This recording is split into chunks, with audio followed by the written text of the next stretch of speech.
Mieux là. Bon. Je vais faire de mon mieux. Hein.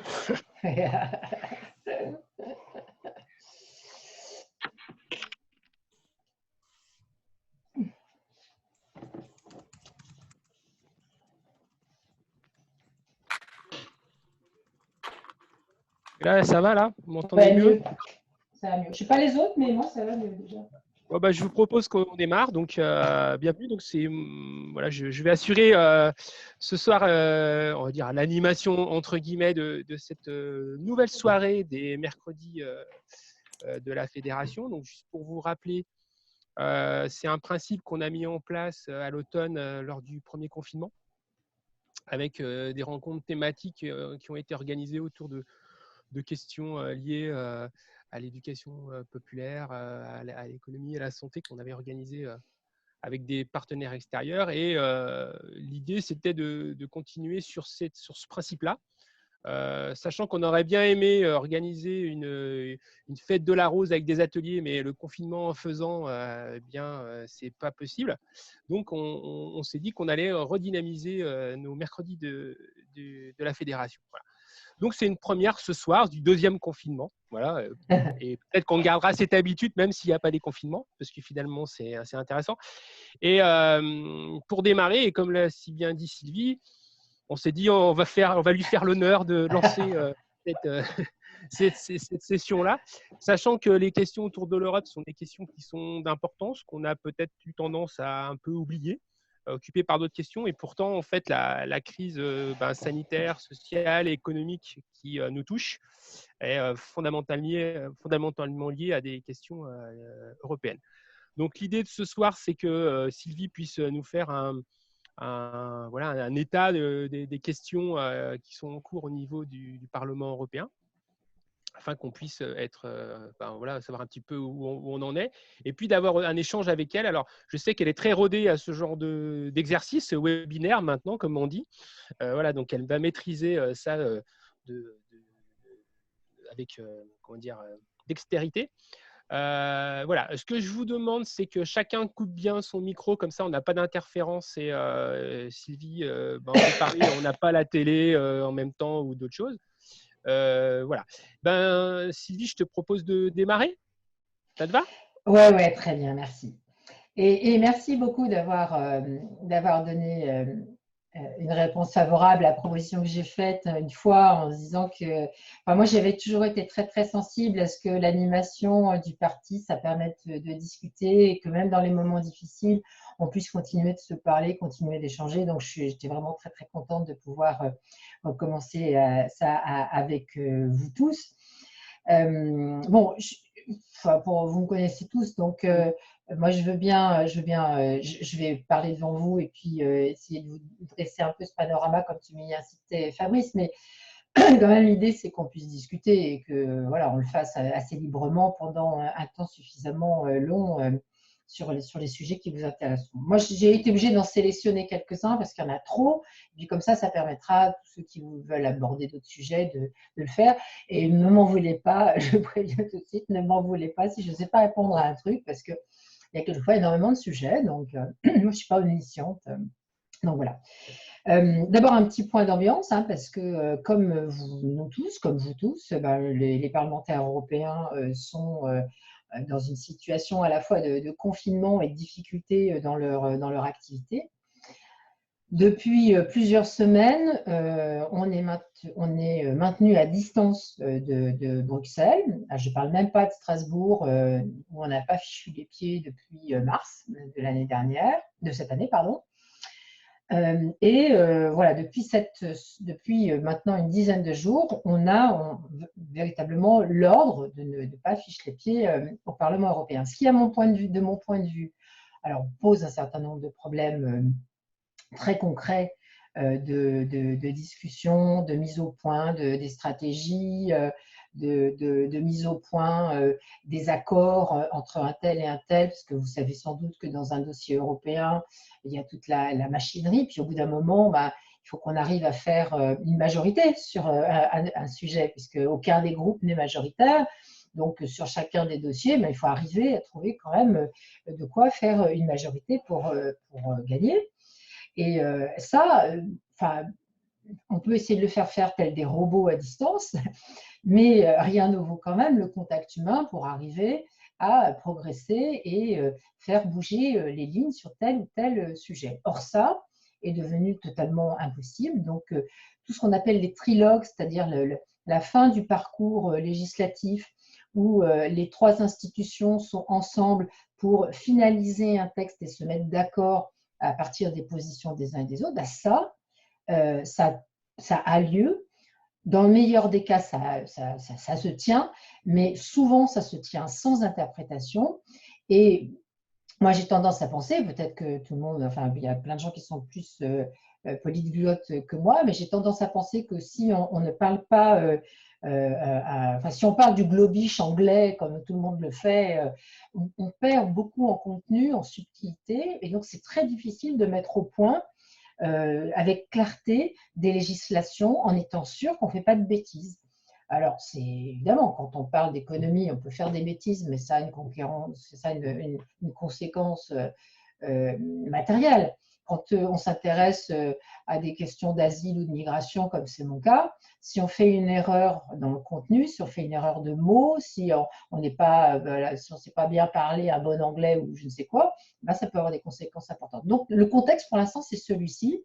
Un Parlement où la démocratie parlementaire a quand même un peu des problèmes pour s'exprimer. Donc, il n'y a pas que à l'Assemblée nationale où on se pose la question de la démocratie et de l'état de droit.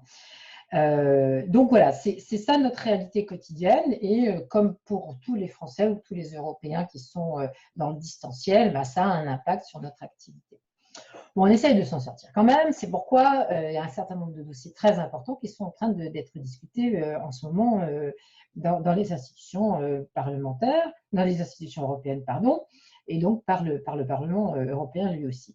Le premier d'entre eux, vous ne pouvez pas l'avoir raté, même en période de Covid, même en période d'attentat, même en période d'élection américaine, c'est la question du budget des institutions, du budget de l'Union, qui est groupé avec ce qu'on appelle le plan de relance. Il y a quelques mois de cela, au bout de 4 jours d'intenses discussions, le Conseil, c'est-à-dire les représentants des États membres, se sont mis d'accord sur une proposition de la Commission qui était d'avoir un plan de relance au moment de l'impact du Covid-19 première génération, on va dire, donc de mettre en route un plan de relance de l'ordre de 750 milliards d'euros, composé à peu près à moitié, mais pas tout à fait, entre des prêts et des subventions. Mais une fois qu'on a dit on va lancer 750 milliards d'euros pour aider les États membres à surmonter cette crise sanitaire, cette crise économique et cette crise sociale, il faut savoir comment on fait ça et comment on le finance. Et ça ne sort pas comme ça sous le pied d'un cheval. Donc notre boulot à nous, c'est de négocier à la fois le cadre financier pluriannuel et aussi le plan de relance. Ça peut donner du contenu à tout ça, faire des priorités politiques sur les thématiques qu'on veut voir poursuivies et développées dans l'Union européenne. Sur le cadre financier pluriannuel, qui est pour 7 ans, je n'apprendrai ça à personne parce que vous êtes tous des militants aguerris et pour beaucoup d'entre vous des élus aguerris, le budget, ce n'est pas un truc technique. Le budget, c'est ce qu'il y a de plus politique dans la décision d'une collectivité. C'est pareil pour nous. Donc, ce qu'on fait maintenant sur le cadre financier pluriannuel pour 7 ans, ça a évidemment des dimensions techniques, mais c'est infiniment politique. Donc, les choix qu'on fait maintenant sur le climat et l'environnement, sur le social, sur le sanitaire, c'est ce qui va rythmer notre vie d'Européens dans les 7 années qui viennent et au-delà, puisqu'il y aura ces questions financières au-delà des 7 ans. Et finalement, il y a 4 secteurs, il y a 4 dimensions, plus exactement, qu'il faut que je regarde l'heure parce que je sais que je suis partie, je me connais, je vais parler comme une pipelette. Donc, je te vois en grand, Fabrice, donc tu me feras comme ça, là, quand je commence à être vraiment trop longue, parce que je me connais, je suis très, très bavarde. Donc, en fait, il y a 4 grands domaines qu'il faut que vous ayez en tête pour avoir le full panel, comme on dit, pour les décisions. D'abord, il faut savoir si on est d'accord pour avoir des programmes européens, c'est-à-dire des lignes de financement qui soient à la hauteur des enjeux. Pour tous ceux que je vois ici, quand je parle d'Erasmus, quand je parle de la recherche, quand je parle de la politique agricole commune, vous savez tous dont je parle, et bien c'est ça qu'on essaie de financer correctement. C'est se dire que l'Union, ça repose sur des politiques qui sont bénéfiques pour tous les Européens et que ça doit être financé correctement. Pour l'instant, sérieusement, on n'y est pas. Il manque beaucoup d'argent pour le budget qui, globalement, je le rappelle, est de l'ordre de 1% du produit européen brut, enfin du RNB brut. Et c'est pour chacun d'entre vous 80 centimes, environ 83 même je crois, 83 centimes par jour et par personne pour financer le budget européen. Donc comment on soutient ces programmes, comment on fait en sorte que les politiques européennes soient soutenues. Deuxièmement, comment on fait en sorte d'avoir des ressources propres, parce que je vous ai dit, le budget, c'est 1 milliard, entre 1,1 milliard et 1,300 milliards et 1,100 milliards, selon l'institution qui parle. Donc, c'est quand même pas un budget énorme et on ne va pas pouvoir faire reposer sur les contributions nationales un meilleur budget. Donc, il faut trouver d'autres ressources. Et on a donc potentiellement un panier de ressources propres, ce qu'on va appeler des ressources propres, qui vont venir aider les institutions, aider la Commission à financer non seulement la dette, mais aussi les programmes traditionnels de l'Union et les nouveaux programmes nécessaires, comme par exemple l'asile et la migration. Et donc, on veut introduire, je dis on parce que c'est les sociodémocrates qui portent beaucoup ça, on veut introduire ce qu'on appelle un panier de nouvelles ressources propres dans ça pour aider à financer. C'est la taxe sur les transactions financières. Je ne vous explique pas, vous savez tous ce que c'est, ça fait 15 ans qu'on en parle, donc petit pourcentage, mais assiette très large, de manière à avoir un vrai impact financier. C'est la question de la taxe sur le digital, comment on taxe les grandes plateformes qui pendant le Covid d'ailleurs, se sont fait quand même énormément d'argent sur le dos des Européens et au plan international. Donc, comment on leur demande d'abord de payer leurs impôts et ensuite aussi une taxe sur leur activité, parce qu'en fait, ils la font sur le territoire et avec les données des Européens. Comment on met en route aussi une taxe plastique, alors une taxe qui ne rapporte pas énormément, mais qui est très visible symboliquement pour les Européens. Comment on travaille sur une taxe concernant une taxe carbone aux frontières. Bref, un panier de taxes qui, pour des rapports financiers plus ou moins importants, peuvent abonder le budget de l'Union.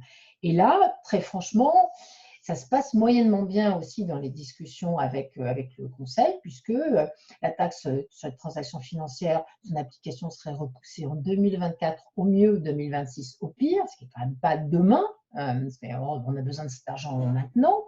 De mémoire, mais je pourrais vous préciser si vous le souhaitez, la taxe sur les plastiques, ça peut être 2021, mais les autres, c'est 2023. Donc, c'est quand même, voilà, on sent qu'il n'y a pas une volonté très, très forte de passer à l'acte de la part du Conseil sur ce sujet. Troisième gros vecteur, c'est comment on fait en sorte que le Parlement ait un rôle dans le plan de relance. Parce que, voilà, en pratique, pour l'instant, on pourrait se passer de nous, on pourrait se passer du Parlement pour que ce plan de relance, qui est majeur, soit managé. Donc nous, on demande que le Parlement soit effectivement parmi les autorités qui managent ce plan de relance. Et puis, enfin, je crois que j'ai fait à peu près le tour non, oh là là, non, j'oubliais un truc super important, pardon, qui est la quatrième branche de discussion, c'est que on s'est dit, quand même, ces dernières années, il y a un certain nombre… Ah, Michel fait vedette, là. C'est parce que tu es en grand sur l'écran, Michel, c'est pour ça. Non, mais tu ne peux rien y faire, c'est comme ça la vie. Donc depuis un certain nombre d'années, il y a plusieurs gouvernements d'États membres qui ont quand même une très, très grave dérive par rapport à l'état de droit. Je parle évidemment de la Pologne, évidemment de la Hongrie. Et ce qu'on s'est dit, c'est que pour bénéficier de cet argent, de ces 750 milliards qui sont groupés avec le budget, ça fait quand même de l'ordre de 1800 milliards à mettre dans la balance, et bien pour pouvoir bénéficier de ces fonds, il faut respecter l'état de droit. Donc nous, on a voulu une conditionnalité au versement des fonds européens par le respect de l'état de droit. Et là, inutile de vous dire que ça coince aussi quand même sévèrement, alors pas trop du côté des Nordiques qui sont très à cran sur ça et qui veulent vraiment cette conditionnalité, mais disons que du côté de l'Est de l'Europe, c'est quand même une autre affaire et ça se passe pas si bien. Mais nos négociateurs sont plutôt confiants sur la question de l'état de droit. Donc c'est tout cet ensemble de discussions qui est en ce moment en cours, qui fait que demain, les Européens auront, par le biais de leur gouvernement, la possibilité d'être soutenus par le plan de relance européen. Juste pour mémoire, en France, ça va représenter environ 40 milliards et c'est 40% du plan de relance français. Les Espagnols attendent plus de 100 milliards pour leur relance. Les Italiens aussi, les Portugais un peu moins, mais disons que je cite cela pas complètement par hasard, puisque évidemment, ce sont des États membres dont certains d'entre eux sont sous gouvernement social-démocrate ou bien en coalition avec des sociodémocrates. Donc, je cite à loisir parce qu'ils font une pression assez forte pour que nous signions, que nous adoptions ce plan de relance. On va prendre une décision, je pense, assez vite au sein du Parlement européen, dans nos groupes respectifs, de savoir si le verre est à moitié vide ou à moitié plein et si on donne notre accord sur tout ça. Donc voilà, je voulais vous donner la full picture, comme on dit chez nous, pour que ça puisse soulever des questions après. Peut-être pour pas emboliser trop le temps, peut-être vous dire peut-être un petit mot aussi sur un deuxième sujet qui évidemment est très largement porté en ce moment dans les institutions européennes et au Parlement, c'est évidemment toutes les questions liées au terrorisme. Puisque non seulement la France a été touchée, mais l'Autriche également, et on peut s'attendre, ces dernières années, il y a eu une recrudescence assez importante du nombre d'actes ou de tentatives sur le terrorisme dans l'Union européenne.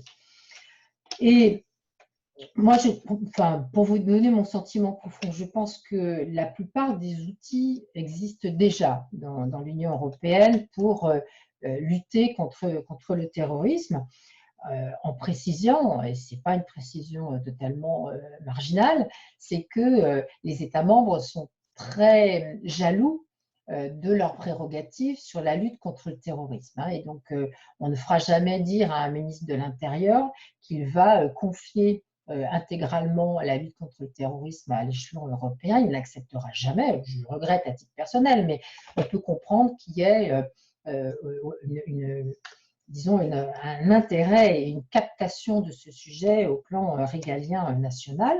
Mais il existe des outils européens déjà assez puissants d'échange d'informations, de bases de données, d'agences qui travaillent ensemble, d'agences de renseignement. Il y a un coordinateur à la lutte contre le terrorisme dans l'Union européenne et il y a pas mal d'outils qui se sont développés, notamment sur les questions numériques. Si je devais peut-être cibler une chose en ce moment dans ce domaine, ça serait cette volonté très française de la part du gouvernement d'Emmanuel Macron et de Darmanin pour le ministère de l'Intérieur, de voir le retrait des contenus terroristes qui existent en ligne dans un délai d'1 heure. Ça, c'est vraiment un truc qui est très, très porté par les autorités françaises qui veulent que tout de suite, il y ait une action pour retirer des contenus terroristes en ligne. Alors, sur le retrait, on est parfaitement d'accord. Sur la qualification de l'acte, on est d'accord, on ajuste, et c'est une pression qui est assez pénible sur les parlementaires qui sont en train de boucler ce texte maintenant. On a un petit désaccord sur le fait de qui donne l'ordre, c'est-à-dire que nous, on se dit qu'il faut quand même quelques garde-fous et respecter un peu les prérogatives des États. La France n'a pas l'air de vouloir totalement qu'on respecte ça. Donc, mais on va trouver un accord.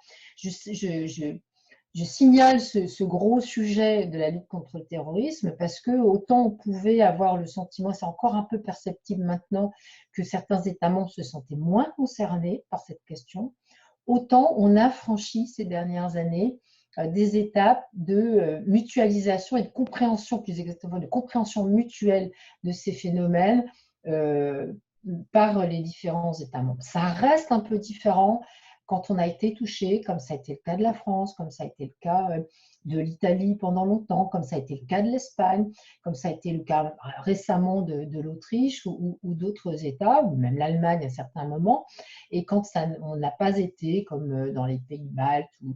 Mais voilà, il y a quand même un rapprochement des points de vue qui fait vraiment considérer cet enjeu comme étant réellement un enjeu où la bonne taille est la taille européenne. Je vais à peu près m'en tenir là, mais je veux quand même signaler devant vous une décision parce qu'il y aurait plein de choses à dire sur la PAC ou sur d'autres choses. Enfin, on verra dans la discussion, mais je commence à être un petit peu longue. Je voulais quand même aborder devant vous le fait que, même si ça passait un petit peu inaperçu la semaine dernière, la Commission européenne a présenté une directive avec des recommandations pour fixer des salaires minimaux européens. Et je pense qu'il faut qu'on soit vraiment très très fiers comme sociodémocrates, comme socialistes, de cet événement, même si je mets des guillemets à cet événement, parce que c'est un commissaire social-démocrate luxembourgeois, Nicolas Schmit, qui a présenté ce projet dans le cadre du socle européen des droits sociaux.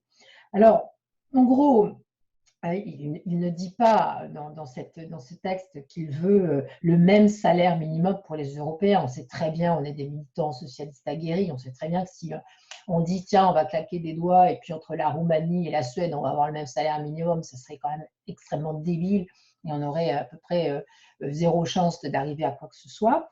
Mais il dit qu'il veut, il faut que ce soit réaliste. Il veut que ce soit possible, il veut que ce soit responsable, et donc il veut améliorer le salaire minimum dans les États membres, il veut en créer là où il n'y en a pas, il veut que la couverture des accords collectifs soit meilleure, et il veut vraiment qu'on arrive à conjuguer finalement les deux grands modèles sociaux qui existent dans l'Union européenne et qui font que quelquefois ça a un peu été difficile de s'entendre, c'est qu'il y a un certain nombre d'États qui n'ont pas de salaire minimum, qui n'en veulent pas parce que ça n'est pas réglementé par l'État, et puis d'autres qui en ont et qui ont besoin, mais qui en sont très jaloux dans leur configuration. Donc, on a franchi cette première étape. Je pense que vraiment, il faut qu'on en soit fiers, même si c'est évidemment en dessous de ce qu'on voudrait nous et de ce qu'on a porté dans nos congrès, soit au plan national, soit au plan européen.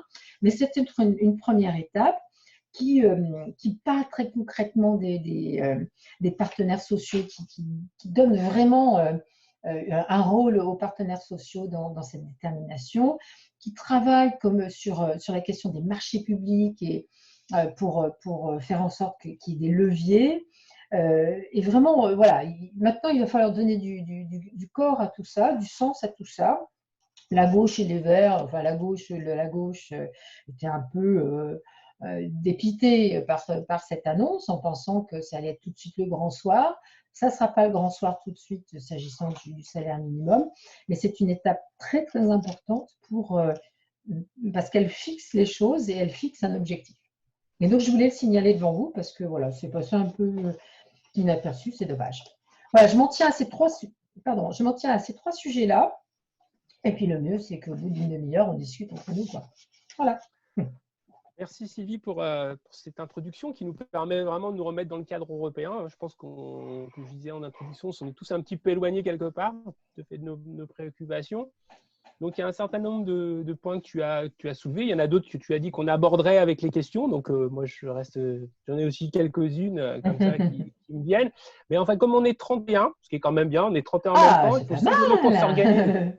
Il faut qu'on s'organise un tout petit peu. Donc, ce que je vous demande, c'est que qu'il y ait une première personne qui prenne la parole sur un sujet, mais que les personnes qui veulent parler puissent mettre dans les commentaires. Je souhaiterais intervenir, etc., pour qu'on puisse organiser les questions. Autre point, si vous ne souhaitez pas parler, vous pouvez poser votre question et je la porterai. Voilà, si vraiment certains ont peur, il n'y a pas de difficulté. Voilà. J'ai coupé mon micro. Donc, est-ce que, on va faire comme ça, est-ce que quelqu'un déjà, par rapport à ce que nous a dit Sylvie, par rapport à la présentation, notamment sur le plan de relance, sur cette question autour de la contrepartie liée au Fonds européen par rapport au respect de l'état de droit, est-ce que ça a suscité parmi nous des questionnements sur la question autour cette conditionnalité, autour de la répartition entre les différents pays européens, entre moi je paye donc j'ai plus de droits que d'autres. Voilà, donc déjà, moi, c'est un peu aussi une première question qui éventuellement peut inviter quelqu'un à prendre la parole. Alors, j'essaie de visualiser un peu tout le monde, j'avoue, mais je ne vois pas tout le monde. Est-ce qu'il y a des personnes qui sont volontaires? Non? Bon. Oui. Bah, dites donc. Ah, qui? Si tu Joël? permets. Vas-y, Ouais, Joël, si je t'en tu prie. permets. Oui, Sylvie, merci pour toutes ces explications. Une question avant de voir le sujet, enfin l'ensemble des sujets que tu as évoqués qui sont tous importants à mon avis. Est-ce que la Grande-Bretagne réclame quelque là au milieu? Parce que comme ils foutent le camp, je ne voudrais pas qu'ils soient impliqués dans tout ça, dans le plan de relance, dans tout ce qui est peut-être prévu et j'espère arriver dans les États membres de l'Union. Est-ce que l'Angleterre a été évincée?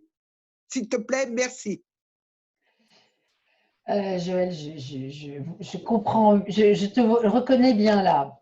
Ah ben oui. Alors, c'est pas que l'Angleterre, c'est le Royaume-uni dans son Oui, le ensemble, quand même. Royaume-Uni, tu as raison, tu as raison, tu as raison. Non, mais en même temps, la précision a son importance, parce que si tu regardes l'activité des Écossais et même des Gallois, qui commencent à se reposer un peu la question, on les entend un petit peu moins maintenant, mais de savoir si réellement ils ne refont pas des référendums, enfin pour certains ils en font, ou d'autres en refont des référendums sur leur appartenance au Royaume-Uni, ça a quand même une petite saveur particulière. Mais je ferme la parenthèse, entre eux c'est leurs histoires et ils verront bien. Non, Joël, le Royaume-Uni ne bénéficiera pas du plan de relance. Bon, ça marche. Les discussions, c'est d'ailleurs y compris parce que le Royaume-Uni apportait des fonds à l'Union, avec réticence, hein, mais apportait ces fonds à l'Union, qu'on est obligé aussi de compenser leur départ. Hein. C'est de l'ordre de 10 milliards à l'année, donc en solde, donc c'est quand même pas mal. Hein. Donc il faut compenser ça, mais maintenant, si je peux juste extrapoler, il y a le Brexit, enfin pendant le Covid, pendant les attentats, pendant les négociations du cadre financier pluriannuel, le Brexit continue. Hein.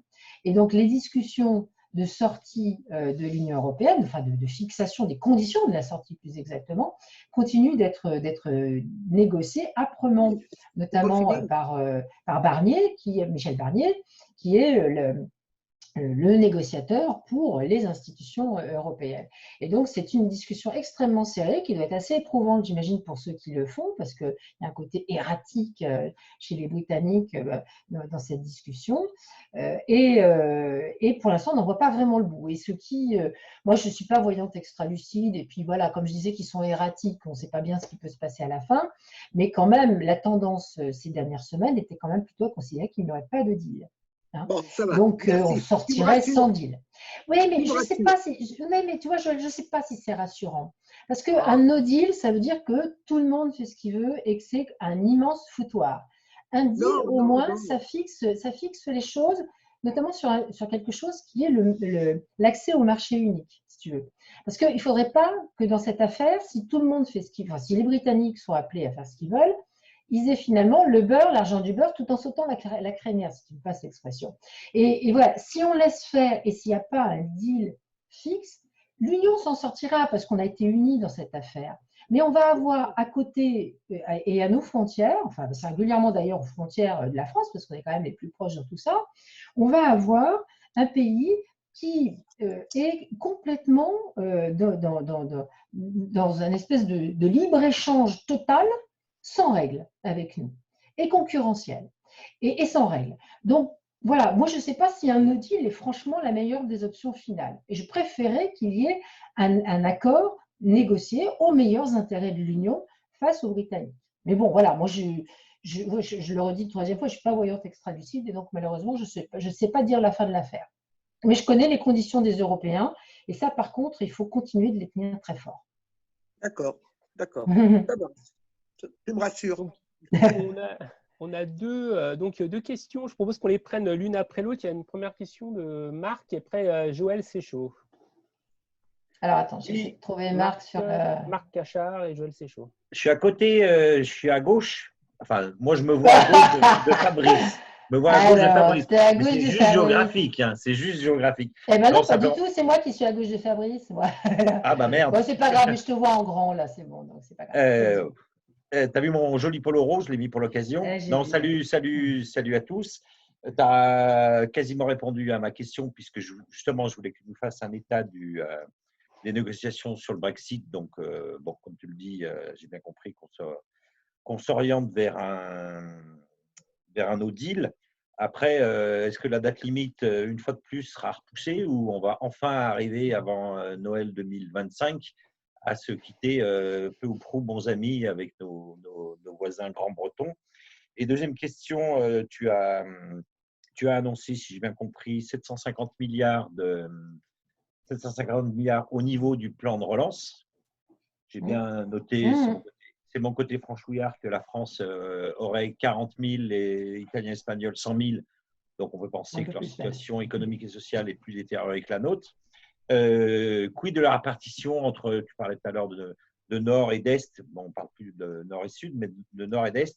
Ça sera peut-être intéressant d'avoir pas tout de suite, pas par cœur, hein, je ne demande pas de ça maintenant, mais la répartition sur les pays qui, justement, on parle de la Pologne, ne respectent pas, enfin, on l'a vu dernièrement sur la question de l'IVG. Est-ce qu'on pourra contraindre, dans l'absolu, philosophiquement, c'est bien, et j'approuve totalement le fait qu'on conditionne les versements du plan de relance à un respect strict de l'état de droit. Quels seront les moyens coercitifs si tel n'est pas le cas? Voilà. Mais, alors, écoute, sur les moyens coercitifs, je vais prendre dans le désordre. Pour l'instant, il n'y a rien qui existe sur la conditionnalité de l'état de droit. Il n'y a rien qui existe. Donc, si tu pars de ce principe-là, toute avancée, même si elle n'est pas à 100% dans la conditionnalité, sera déjà un pas absolument, vraiment très, très important dans la discussion. Parce que si tu suis le raisonnement, enfin, si tu suis ce qui est demandé et ce qui est recherché par le Parlement européen, c'est de faire en sorte que si la Hongrie a droit à 50 milliards d'euros dans le cadre du plan de relance, il faudra qu'elle soit effectivement, qu'elle respecte les conditions de l'état de droit. Alors, il faut que dans ce cadre-là, c'est l'objet de la négociation, on détermine qu'est-ce qu'on veut voir respecter. Donc, c'est toute cette négociation-là qui est en cours. Quel est le contenu de cette conditionnalité? Qu'est-ce qu'on fait avec les bénéficiaires finaux? Parce que tu ne t'auras pas échappé que quand on critique le gouvernement hongrois, ça ne veut pas dire qu'on doit s'attaquer au peuple hongrois. Et évidemment, Orban, par exemple, il joue de ça. Lui, il dit tout le temps, il a une espèce de martingale absolue où quand l'Union ne fait pas un truc, c'est de la faute de l'Union. Quand l'Union fait un truc, c'est de la faute de l'Union quand même. Donc, si tu veux, ça marche toujours et il gagne à tous les coups. Et là, nous, l'idée, ce n'est pas qu'on pénalise, que l'Union pénalise l'agriculteur hongrois qui ne gagne pas sa vie et qui a besoin de ce plan de relance et qui a besoin des crédits européens, mais qu'on dise à Orban que l'état de droit, ça veut dire l'indépendance de la justice, ça veut dire de ne pas museler la presse, ça veut dire de ne pas museler le judiciaire, etc., etc. Et c'est une négociation extrêmement compliquée. Et objectivement, Orban, il propose, enfin, il propose, non, il ne propose pas, il menace de mettre son veto sur tout ça. Donc, c'est une discussion extrêmement serrée, extrêmement compliquée. Mais il faudra qu'il m'explique, en revanche, qu'il explique effectivement aux Hongrois s'il peut se passer de ces sommes-là, parce qu'un certain nombre d'États membres de l'Union à l'Est sont vraiment très, très dépendants des fonds européens et ont une énorme partie de leur PIB qui repose sur l'existence des fonds européens. Donc, tu vois, comme toute négociation, c'est de la dentelle, c'est complexe. Tu n'entres pas dans la discussion en disant « Bon, eh ben, si tu ne fais pas ça, mon pote, tu n'auras pas. » Enfin, c'est sûr que tu peux, ta négociation est foirée d'office. Donc, c'est mettre en place ça et c'est surtout, et c'est aussi c'est assez important, c'est pouvoir rebondir sur cet espace de négociation dans le cadre du plan de relance pour faire valoir ce que nous, on réclame, qui est un mécanisme de respect de l'état de droit qui ne soit pas seulement lié à l'aspect versement financier. Je dis ça autrement, plutôt que de focaliser sur Pologne, Hongrie, Slovaquie aussi, hein, et même maintenant la Slovénie avec un mec qui se prend pour Orban aussi, mais plutôt que de cibler des États, enfin des gouvernements, je dois faire la précision, plutôt que de cibler des gouvernements, ce qu'on voudrait, c'est que les 27 pays de l'Union aient un monitoring des droits de l'état de droit. Ce qui fait que personne n'est stigmatisé en particulier, mais tout le monde dépend de ce monitoring. Y compris, je le précise, parce que ça a un peu de concordance avec des débats en France, c'est aussi valable pour la France. Parce que quand on regarde l'état d'urgence sanitaire, un certain nombre de mesures, on peut se poser la question à terme, je ne le dis pas maintenant, il ne faut pas me faire dire ce que je n'ai pas dit, mais on peut se poser à terme de temps en temps des questions de savoir si l'état de droit n'est pas un petit peu bousculé dans tout ça. Donc, prendre appui sur ces négociations état de droit, conditionnalité de l'état de droit pour rebondir et créer une sorte de mécanisme qui soit longitudinal tous les ans où on a des curseurs et on regarde tout ça dans tous les États membres. Donc c'est ça l'enjeu dans tout ça. Je ne me souviens plus très très bien de ta première question, mais du coup, pardon. C'était sur il y avait la question du plan de relance et la répartition des sommes dont tu as abordé. Oui, alors la répartition. Alors, effectivement, et puis la deadline définitive pour Maastricht, voilà. si c'est cette année ou dans 10 ans. Pas pour Maastricht, pour le Brexit. Pour Brexit. Alors, sur la répartition, je t'avoue que je ne la connais pas par cœur. Je n'ai pas ça en tête. Je ne peux pas te la sortir. Et bon, je peux la trouver probablement, mais je ne l'ai pas sous les yeux. Donc, ça c'est assez facile à trouver parce que ça n'a pas été fait au doigt mouillé, quand même, comme tu peux imaginer. Donc, ça, je peux effectivement la sortir. Mais je pense que c'est quand même plutôt un bon boulot qui a été effectué pour être au cordeau sur cet argent. Sur la deadline, oui, de toute façon, la deadline, maintenant, elle est effectivement fixée et on ne pourra pas déborder. D'ailleurs, il y avait une très grosse ambiguïté de la part des Britanniques, savoir si, parce qu'ils avaient dit on ne veut absolument pas avoir une période supplémentaire et en même temps, ils critiquaient le fait de ne pas avoir de période supplémentaire. Bon, ça, c'est le côté erratique de Boris Johnson. Mais non, là, franchement, je pense que tout le monde a très envie que cette question soit définitivement derrière nous. Mais je repensais à la question de Joël et à celle que tu réévoques maintenant sur ce sujet. Moi, j'incite tout le monde à regarder très sérieusement et à surveiller ce qui va finalement se dire vis-à-vis de la frontière irlandaise, parce que c'est quand même un sujet très important avec des risques sécuritaires assez forts à la frontière entre les deux Irlandes et des questions de douane, des questions de marché qui peuvent avoir un impact assez fort dans ces discussions.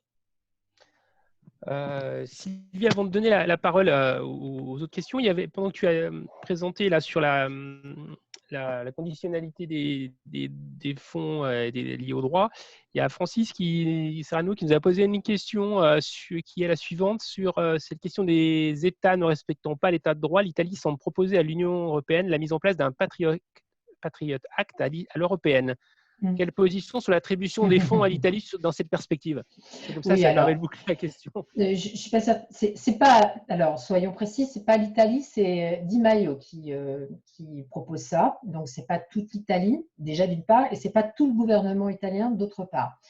Mais bon, je pense qu'il y a une forme de fébrilité assez forte en ce moment dans certains États membres et que bon, les populistes de tout bord, et dont il fait partie, hélas, sont assez sensibles à certaines sirènes de faire pencher la balance liberté fondamentale, lutte contre le terrorisme, pour faire pencher la balance d'un côté plutôt que de l'autre. Donc, Di Maio fait ça. Il est dans ce côté un peu tribunicien sur le Patriot Act. Mais pour l'instant, ça ne fait absolument pas partie de la discussion. Ça n'est pas une discussion partagée dans l'Union.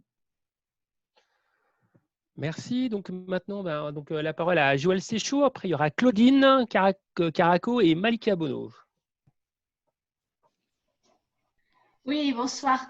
Moi, j'avais deux questions. La première concernant le plan de relance. J'aurais aimé savoir comment les jeunes vont être pris en compte dans ce plan de relance, puisqu'il existe déjà la garantie jeune.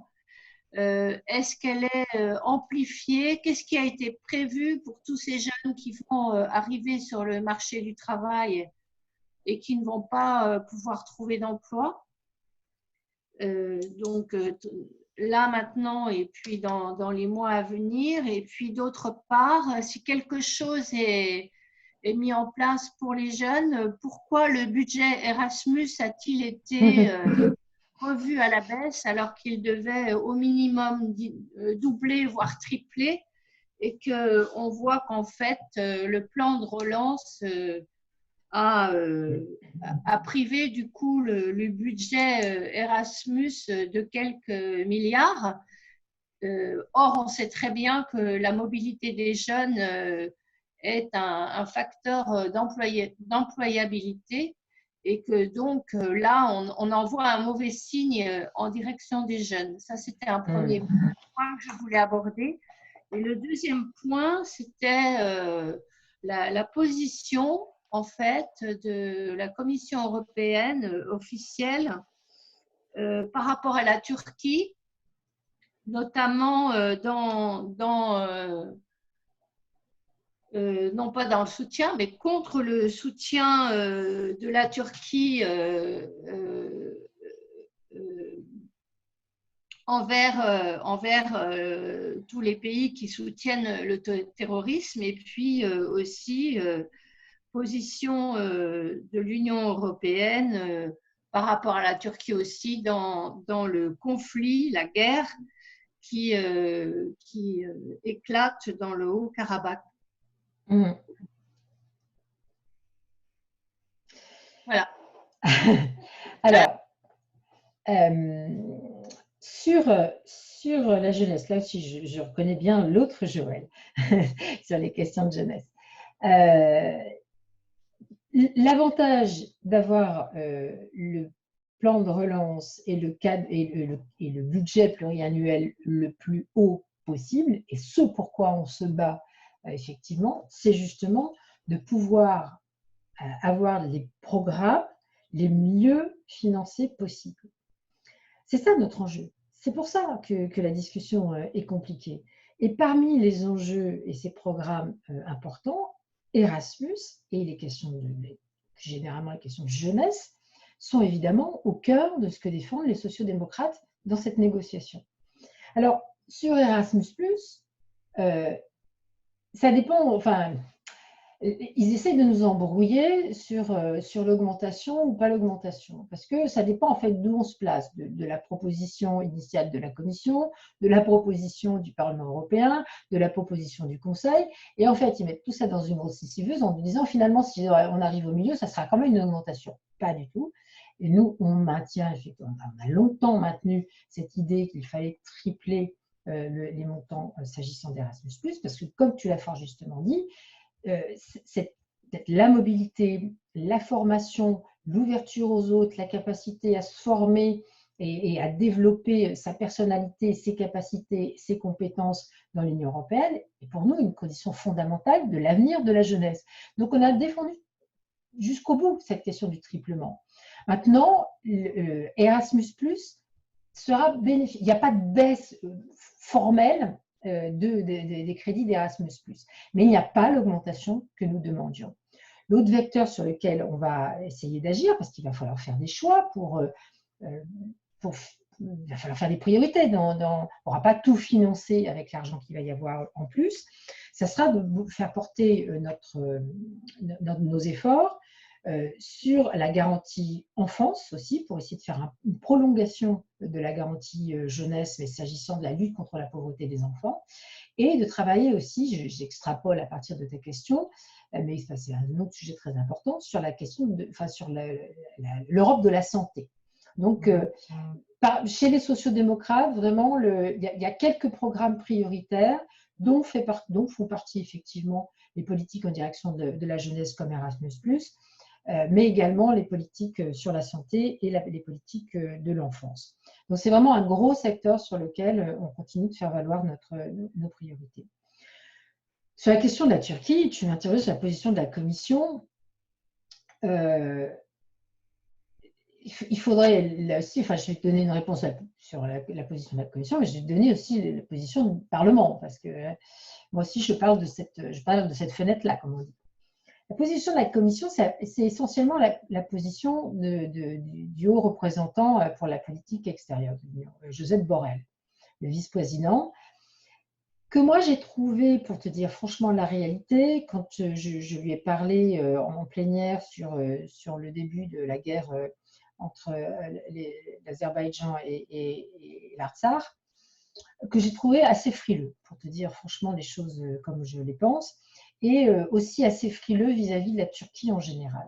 Je pense, sans lui jeter la pierre, je pense que comme tout bon diplomate, il privilégie du soft power et la capacité à rassembler autour de ses positions, et de rassembler autour de lui des positions qui sont quelquefois un peu diverses dans l'Union, pour arriver à avoir une puissance diplomatique suffisamment forte face à la Turquie, qui est je dirais, un ensemble à lui tout seul, donc qui est à la fois sur le terrain, qui fut sur le terrain de la Syrie, qui est toujours, qui est sur le terrain de la guerre au Nagorno-Karabakh, qui est sur le terrain kurde, bref, qui est dans tous les mauvais coups d'une certaine manière, et qui continue sur le terrain des migrants, bref, qui continue d'avoir une espèce d'éventail de nuisances dont il ne rend compte finalement à personne. Tandis que la diplomatie européenne, elle doit se rassembler, elle doit forger cette force qu'elle n'a pas pour le moment. Donc, pour la Commission, c'est compliqué. Et puis, là-dedans, vous avez des pays qui sont un peu plus frileux par rapport aux Turcs. Notamment, on a pu critiquer la position de la chancelière Merkel, qui a dans sa population une assez forte proportion de gens qui sont d'origine turque, quelquefois binationaux, si c'est possible. Je ne suis pas sûre que ce soit possible en Allemagne, mais en tout cas d'origine turque. Et donc, elle a une prudence qui est très pesante dans la période actuelle, d'autant plus que l'Allemagne est en présidence tournante, de l'Union.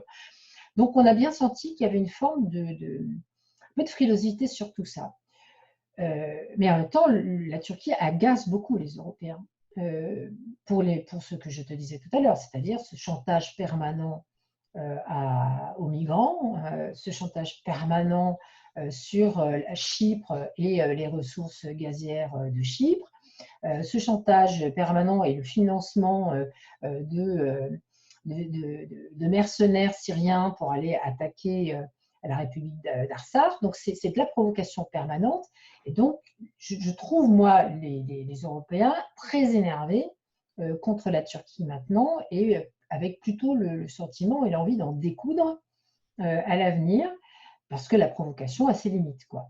Est-ce qu'on aura les moyens de faire entendre raison au sultan Erdogan? Je n'en suis pas totalement certaine à ce stade, mais toute marque de faiblesse, en revanche, ou céder à la menace, serait pour le coup alors totalement délétère et lui permettrait d'être à nouveau triomphant. Peut-être 2 derniers mots sur ce sujet, parce que je suis comme toujours trop longue, mais moi je pense qu'il faut continuer, enfin il faut tenir bon et ne pas lâcher prise. C'est-à-dire que quand Erdogan provoque, il faut répondre. Vous êtes tous ici autour de cet écran, vous savez très bien que je n'ai pas une sympathie formelle pour Emmanuel Macron, c'est le moins qu'on puisse dire. Mais il est quand même un des rares qui y va un peu sur le terrain et qui dit sciemment et clairement, d'ailleurs ça lui a un peu coûté, et à nous aussi ces derniers temps, ce qu'il faut entendre quand on parle avec Erdogan. Et la deuxième chose, c'est que moi je compte, enfin, comme je le disais tout à l'heure, on ne peut pas confondre un dirigeant et son peuple, heureusement d'ailleurs. Et j'aimerais qu'on continue de parler à la société civile turque. Parce que moi, je suis persuadée que Erdogan, il fait aussi ça pour masquer, pour faire diversion par rapport à la situation sociale dans son pays. Et qu'il y a encore, j'ose l'espérer, une société civile turque qui ne suit pas aveuglément Erdogan, mais qui a peur. Et nous, il faut que nous, Européens, on lui donne aussi on donne à cette société civile anti-Erdogan, ou en tout cas pas pro-Erdogan, des signes forts de soutien et de compréhension. Et voilà, je voulais juste l'indiquer parce que voilà, je connais aussi des Turcs et je sais qu'ils sont sensibles à ça. Claudine, ensuite Malika et Patrick. Voilà, je pense que On t'entend plus là, on t'entend plus, Claudine. Ah, t'étais bloqué. Voilà. C'est bon. D'accord. Ça va marcher. Moi, je voulais intervenir. Donc, c'est bon, vous m'entendez? Parce que c'est bon, parfait.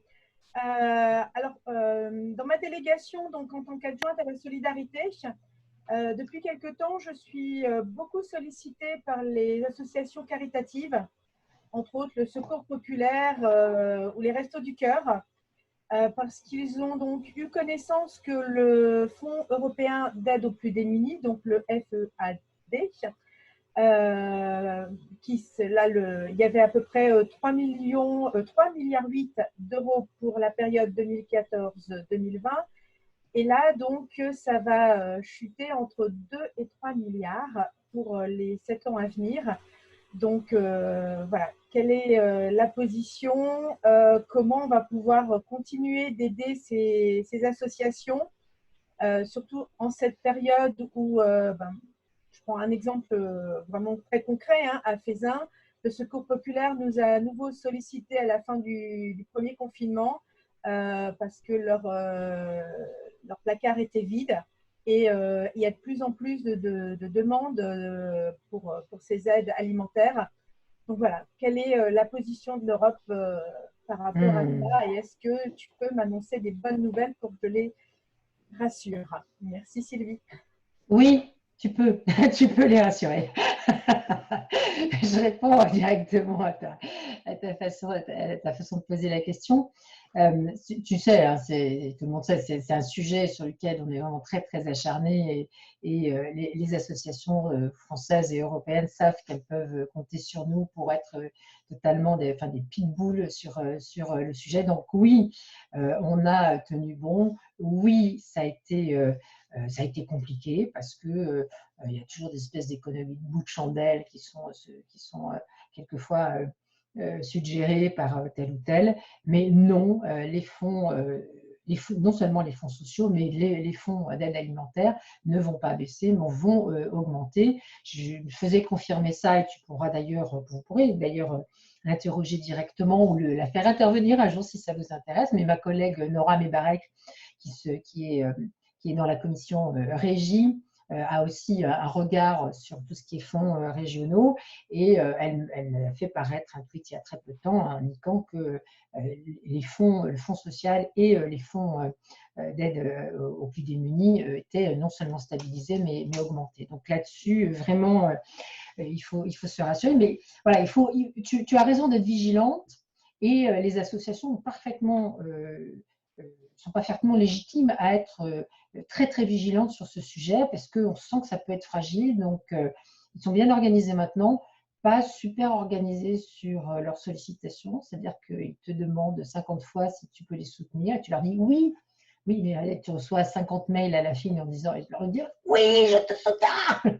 Donc, ils ont tendance à pas être malins, pas être très habiles sur le lobbying, mais on les a à l'œil, on relaye leurs revendications. On sait que pour les élus locaux, c'est fondamental et il faut vous donner les moyens. Donc, on tient bon là-dessus et je pense qu'effectivement, on peut être satisfait de ce qui se passe. Malika?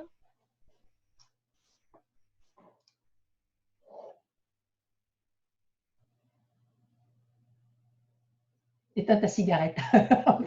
Et mets ton micro. Et mets ton micro. Mets ton micro. Repeigne-toi, mets ton micro. En bas à gauche, Malika, pour le micro. On t'entend toujours pas. On t'entend pas. En Voilà. bas à gauche. Voilà. Voilà, j'y suis. Alors, tu sais quelle a été la mobilisation des femmes polonaises depuis un peu plus d'une semaine pour leur droit à l'IVG. On en a parlé partout. Nous, on a relayé ça, y compris voilà, ici en France. Ce soir, j'apprends que le gouvernement polonais a suspendu la loi anti-IVG. Alors, j'avais une question qui vous intéresse, parce qu'on est quand même très content de cette avancée. Comme quoi, quand on se mobilise, ça finit toujours par payer. Est-ce que l'Union européenne, voilà, quelle que soit la place que vous occupez les uns et les autres, a pesé sur cette décision? Est-ce que vous pouvez encore peser? Et ce qui nous inquiète aussi beaucoup, c'est cette coalition dont tu as certainement aussi entendu parler, de ces 32 pays. Alors là, pour le coup, partout dans le monde qui vont déposer un texte au prochain Conseil de santé au niveau mondial pour justement réclamer la pleine légitimité de pouvoir faire ce qu'ils veulent en matière d'IVG sur leur pays et que, par exemple les préconisations de l'ONU et d'autres textes qui peuvent s'appliquer ne le soient plus. Voilà, 2 questions en une. Ouais. Alors, je vais te retourner la question sur ta deuxième question. Tu as vu, je fais un double salto arrière, établissement sur les mains. Parce qu'en fait, non, je n'ai pas entendu parler de cette mobilisation de 32 pays là, au plan international pour prendre, si je comprends bien, une liberté plus importante. Donc, je te demande de bien vouloir, si tu veux bien, me faire passer des éléments ah oui, oui, mais je te potasser, parce que oui, ça m'intéresse beaucoup. Et tu connais évidemment toute ma sensibilité sur ce sujet, donc je voudrais bien avoir ça à l'œil également, et puis qu'on puisse, et ça me fait le lien avec ta première question, continuer de s'organiser effectivement au plan du Parlement européen pour continuer d'être non seulement attentif à ce qui se passe, à l'écoute de ce qui se passe, mais relayer aussi les mouvements sociaux qui ont été extrêmement fort, extrêmement puissant oui. en Pologne. Je regardais hier les places avec ils étaient plus de 100 000. Enfin, moi, j'ai trouvé ça très émouvant, quoi, parce que ils interrogeaient un certain nombre de femmes polonaises, pas que des femmes, mais il y a un clip absolument magistral qui a été réalisé avec des filles qui chantent, tout ça. Il y avait une densité émotionnelle dans ce combat qui dépassait nos petites personnes, quoi.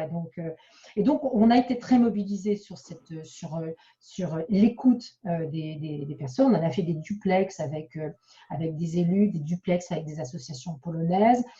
On a organisé du battage dans le Parlement. On a relayé sur nos réseaux sociaux tout ce qui pouvait se faire. Moi, si on avait pu se déplacer, j'étais sollicitée pour aller sur place, pour aller manifester avec les Polonais et les Polonaises, et j'y serais allée avec un plaisir non dissimulé. Donc, il y a vraiment une dynamique dans le Parlement qui continue de s'exercer. On est soutenu avec des intergroupes, il y a des gens qui se mobilisent, il y a des professionnels qui se mobilisent. Donc, vraiment, il y a une vraie démarche.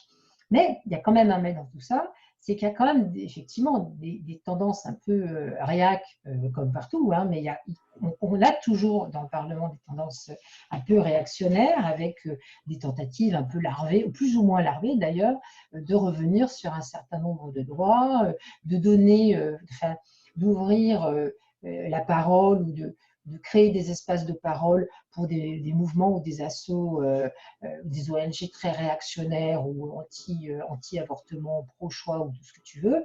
Et donc, c'est pour certains des agents des groupes ou des agents, des professionnels de certains intergroupes, un vrai boulot de surveillance contre les réacs en Europe. Donc, voilà, c'est une vigilance permanente. Dans les 32 pays que je te citais, je n'ai pas toute la liste, mais il y en a quand même un certain nombre qui sont des pays européens. Non, ça ne m'étonne pas. Voilà. Ouais, ça ne m'étonne pas. Donc, je veux bien parier comme ça au pifomètre, même si je ne veux pas leur jeter la pierre vu le gouvernement qu'ils ont, mais je pense que Malte ne doit pas être très loin de se poser la question, parce que ça reste quand même un pays où mais je te ferai passer. L'avortement est quand même ultra pénalisé si ce n'est interdit. Bon, en Irlande, on ne peut pas dire que les situations sont excellentes, même s'il y a eu quelques évolutions récemment, mais on sent que voilà, c'est quelque chose qui est toujours questionné, sur lequel il faut être très vigilant. Mais je compte sur les assos parce que voilà, on sait qu'on peut bien collaborer. Merci Sylvie. Je te ferai passer ça. À volontiers. Patrick Bourrasso, et puis après, il y aura Michel Lédéry. Et TAB 244-342 aussi. Voilà, c'est Michel Lédéry, ça. D'accord. Patrick, je t'écoute et je te vois. Et je ne t'entends pas, par contre.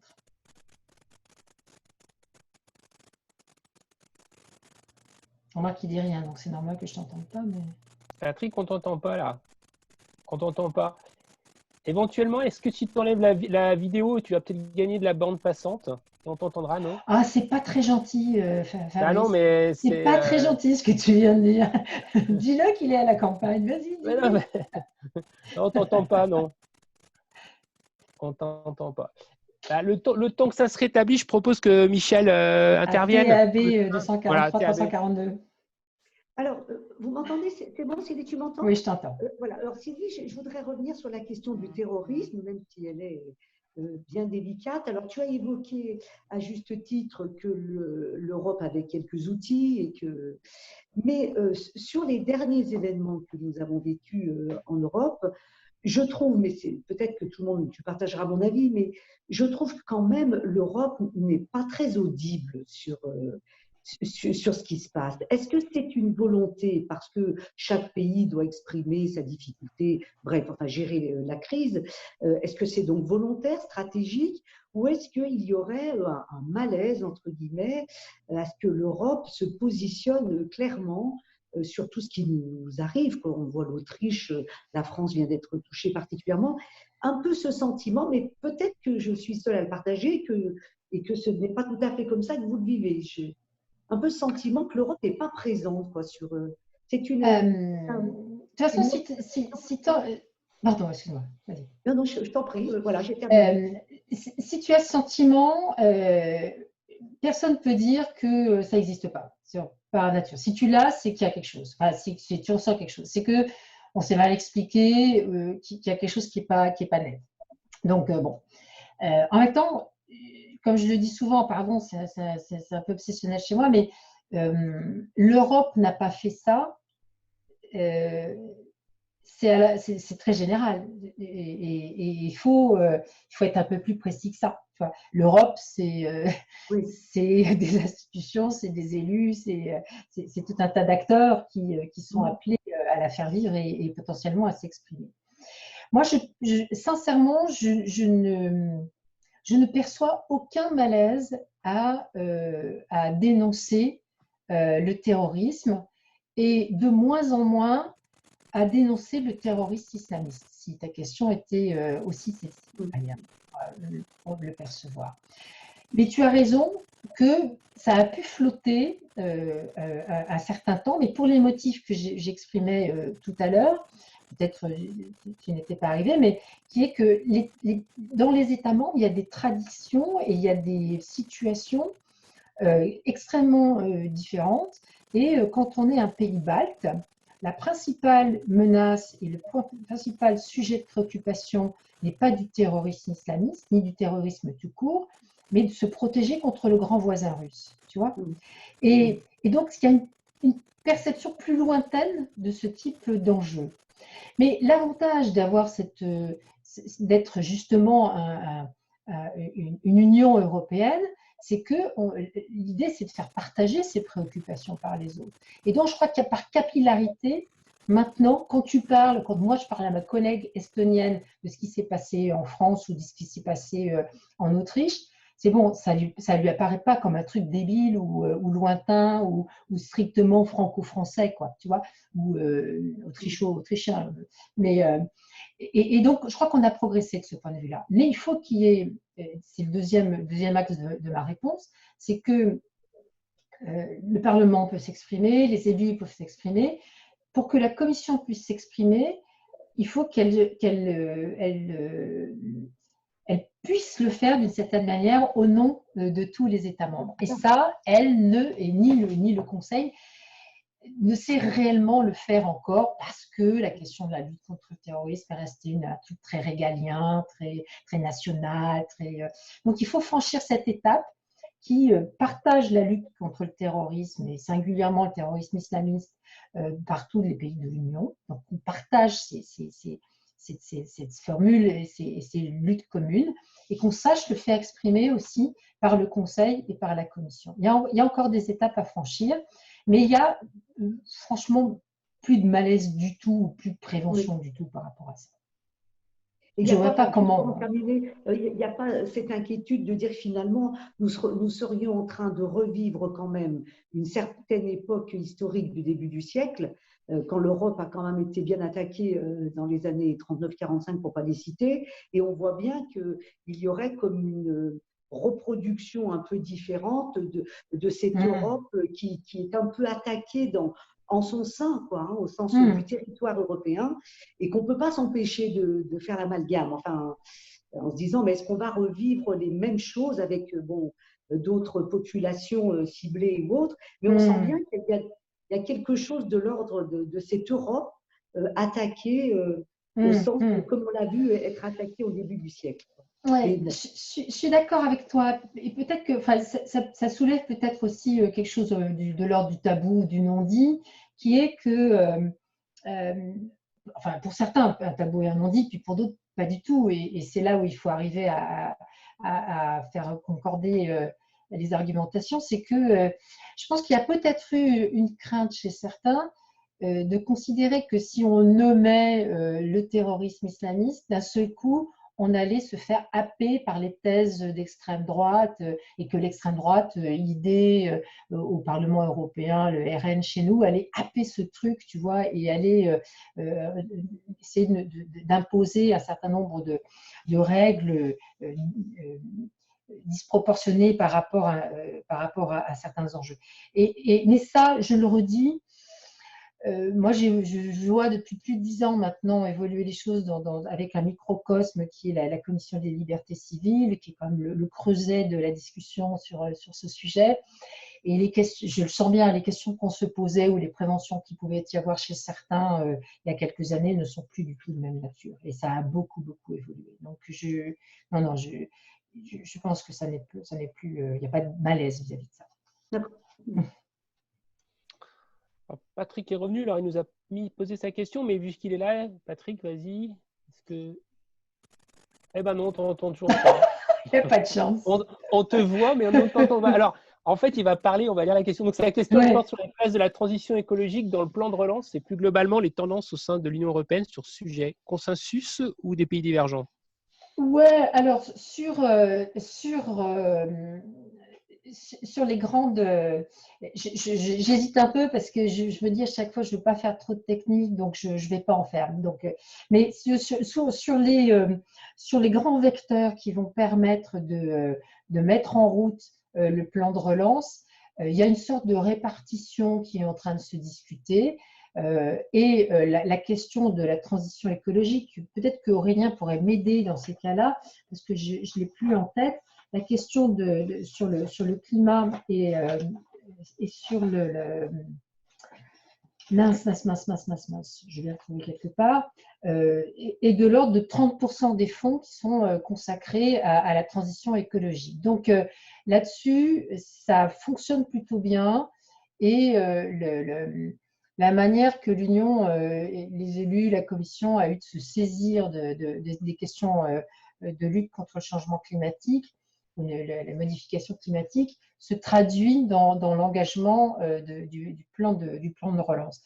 Ce qui n'est pas sans poser quelques soucis, parce qu'au contraire, et ça, moi je pense que c'est une grosse défaillance des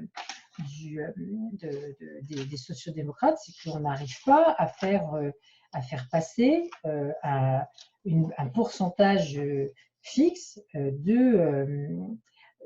ah, ça y est, j'ai trouvé 37% sur l'environnement dans les mécanismes, dans le mécanisme du plan de relance, et 20% pour le digital.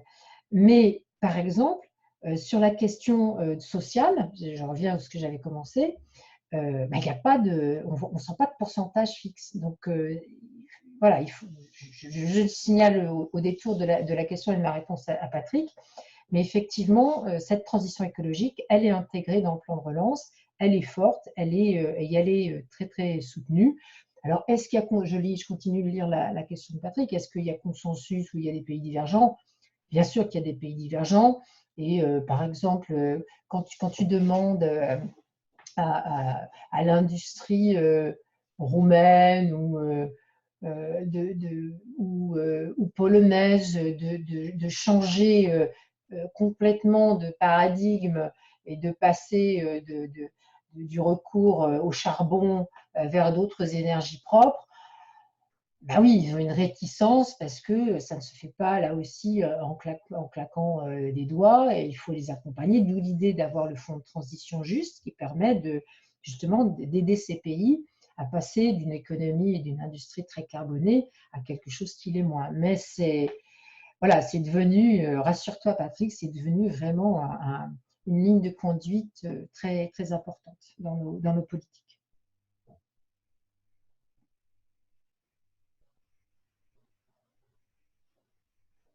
Donc, alors, Claire pose une question sur la grève de la faim de Pierre Laroutourou. Voilà. Juste, moi, tu avais abordé les différentes questions et sur lesquelles, pour l'instant, on n'a pas vu apparaître de thème, mais notamment alors même si c'est un peu décalé, sur la question de la PAC. Et j'ai vu un post que tu as mis sur Twitter, notamment sur le Journal du Dimanche, qui abordait par le petit bout de la lorgnette cette question. Il y a un travail parlementaire assez important, et notamment d'Éric Andrieux sur ces questions-là. Donc, si c'était possible d'avoir un peu un point, parce que finalement, la PAC, c'est toujours présent chez nous, et puis c'est aussi porteur à la fois de politique d'accompagnement économique, mais aussi de questions d'accompagnement social, et notamment pour le milieu rural. Je vais te répondre dans un instant, Fabrice, mais je dis un mot à Claire qui écrit en lettres majuscules, donc j'ai l'impression qu'elle m'engueule en disant ça. Mais j'ai zéro humour sur les grèves de la faim, mais zéro humour. Voilà. Je trouve que pour les plus anciens de cette fédération, ils se souviendront qu'on a, y compris, été confrontés à des opérations, des actions de ce genre, et moi je regarde quelques souvenirs compliqués. Donc je désapprouve totalement la méthode, je comprends que Pierre Laroutourou le fasse, mais je désapprouve cette méthode. Il l'a fait sans concertation, il ne nous en a pas parlé avant, il nous met en difficulté comme délégation, et il nous met en difficulté dans le groupe, dans les négociations que nous pourrions avoir et dans la prise en compte de nos revendications de délégation. Donc, c'est le seul moment où je ne vais pas franchement avoir le sourire dans cette soirée, mais parce qu'il faut quand même donner quelques éléments positifs. Il défend à sa manière une cause qui est juste. Donc, sa méthode d'action est déplorable, mais sa cause est juste. C'est-à-dire que défendre la taxe sur les transactions financières, avec les arguments qu'il développe, est quelque chose que je partage moi aussi, pas le reste. Sur la PAC, oui, tu as raison, Fabrice, j'ai fait ce post parce que j'aime plutôt bien ce que fait cette journaliste, parce que c'est toujours à la fois léger et assez impertinent, et pertinent aussi. Mais là, ce qui m'a agacé, c'est ce côté, mais qu'est-ce qui nous ennuie à parler du steak vegan ou de la crème de lait, de machin. Mais ils n'ont pas autre chose à faire que de s'occuper de ça. Mais nom d'un chien! On venait de passer des mois et des mois, je dis on, Éric Andrieux, votre collègue, mon collègue, avait passé des mois et des mois à travailler sur la PAC, à mettre au point son rapport sur le marché comment ça s'appelle OCM, j'ai perdu l'Organisation commune des marchés sur la PAC.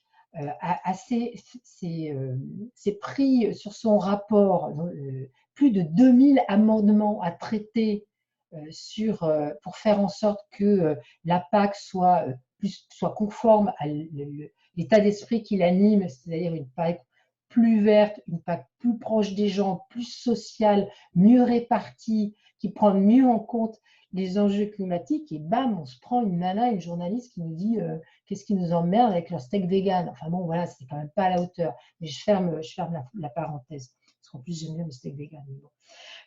Voilà. Donc, sur la politique agricole commune, ce combat, il est à mi-chemin maintenant, puisque on a voté ou pas les rapports qui étaient en discussion ces dernières semaines, donc qui était celui d'Éric Andrieux, qui lui a été, enfin disons tous été votés, mais avec des lignes forces qui sont plus ou moins satisfaisantes. Le rapport d'Éric, c'est en gros, c'est toute la boîte à outils de l'Union européenne pour gérer les crises dans le monde agricole. C'est ça qu'il défend, quoi. Comment on rééquilibre entre les petits exploitants et les gros. Comment on fait en sorte que ça ne soit plus l'arrosage où c'est déjà mouillé, et puis cette espèce de prime à l'hectare où c'est forcément les plus gros qui reçoivent le plus, sans distinction de la qualité de ce qui est produit. Et c'est tout ce travail, toute cette réflexion qu'il a voulu mettre en perspective d'une PAC vivrière, quoi, qui soit équilibrée, qui soit proche, avec des circuits courts, avec de la qualité, avec de la proximité, et avec cet aspect de pouvoir vivre de son exploitation, vivre de son travail quand on est un agriculteur. Bon, alors maintenant, on est à mi-chemin parce que ces rapports, les autres rapports, je ne détaille pas, ils ont été également votés, ils sont plus ou moins favorables. Et puis, les États membres ont eux-mêmes, de leur côté, fait leur propre sauce. Hein. Donc maintenant, il va falloir qu'on discute ensemble pour rapprocher les points de vue.